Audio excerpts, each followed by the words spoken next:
Atukot na nesejasi kai memban akai sangona lokan ido Michael Ailong apolone cholong lo Atukot kana nges ebalebe imono ite kesi kai bajanar apia inejasi memban. Esirigini lu wakana kwata suni ituko kini sakora retenya kuneteke da meda na 2%.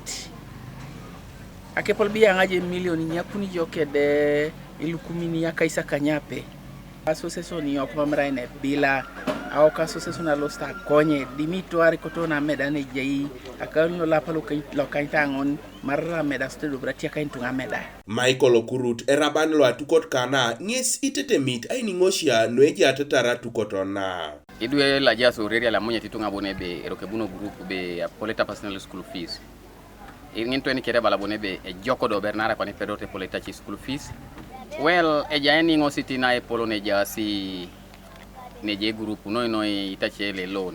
Ngesiti bade je challenge neni. Kere bia ne covid je ukawane no buitol tol.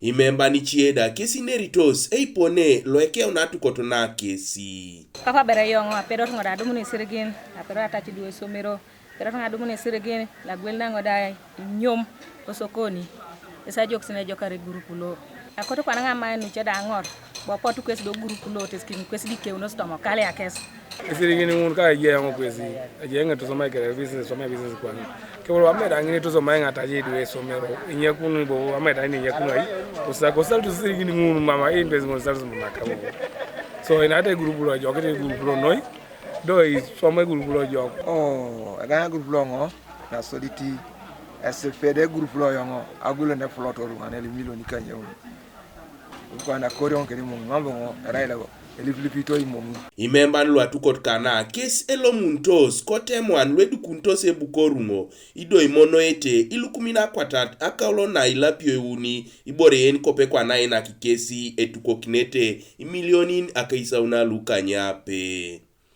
Kanuka TV East, Patrick Eteu kwa Muria.